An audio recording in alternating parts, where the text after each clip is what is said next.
جزاک اللہ شیخ، میرا آخری سوال ہے کہ شیخ عبدالعزیز آل شیخ جو کہ سعودیہ کے مفتی ہیں، ان کو ان کا ایک ٹی وی شو تھا جس میں سوال کیا گیا، تو انہوں نے اس کے جواب کے اندر کچھ باتیں کہیں جن میں انہوں نے یزید کو امیر المومنین کہا، تو اس کی کیا حقیقت ہے اور کیا ایسا کہنا صحیح ہے؟ میں اس بارے میں عرض کرتا ہوں، میں بہت تفصیل میں نہیں جاؤں گا،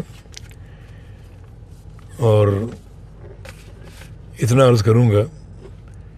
کہ اگر یہ مان بھی لیں کہ یزید سے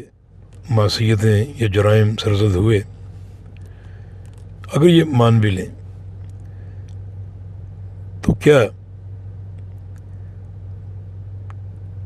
کسی شخصیت کے لیے موت سے قبل توبہ کا امکان ہے یا نہیں؟ جو لوگ یزید پر حد درجہ نقد اور جرح وارد کرتے ہیں، اور اسٹیج اور ممبروں پر، کیا انہیں اس چیز کا علم ہے کہ وہ دنیا سے بغیر توبہ کے چلے گئے؟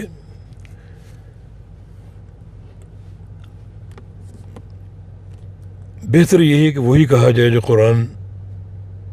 میں اللہ نے ہمیں تعلیم دی کہ تلک امۃ قد خلت لہا ما کسبت وعلیہا ما اکتسبت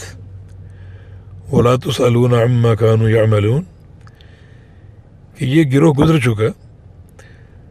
جو انہوں نے نیکیاں کی ان کو اجر ملے گا، اور جو معصیتیں کی وہ اللہ تعالیٰ کی مشیت اگر ہوئی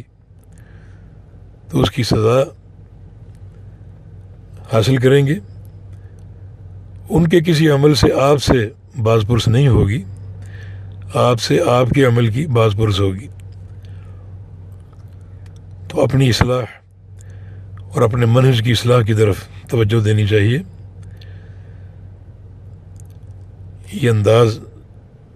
جو آج اختیار کیا جاتا ہے بعض حلقوں کی طرف سے،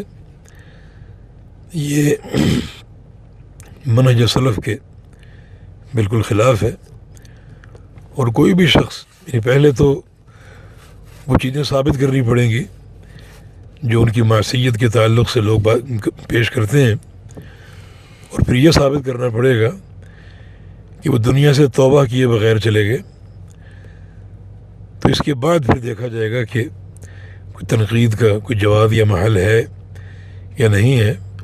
اگر وہ توبہ کیے بغیر بھی چلے گئے تو پھر بھی نقد اور جرح کا محل ہے یا نہیں ہے۔ اور اذکروا محاسن موتاکم کے تحت ہمیں کس منہج کی تعلیم دی گئی ہے، تو ان تمام چیزوں کے بارے میں ہمیں سلف صالحین کے منہج اور ان کی روش پر چلنا چاہیے۔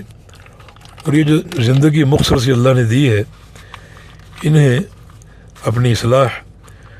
اور توبہ اور استغفار،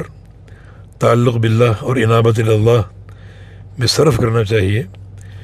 بجائے اس کے کہ ان واقعات کو دہرا کر وقت کا ضیاع اپنا بھی اور دوسروں کا بھی کیا جائے۔ واللہ تعالی ولی التوفیق، وصلی اللہ علی نبینا محمد وعلی آلہ وصحبہ واہل طاعتہ اجمعین۔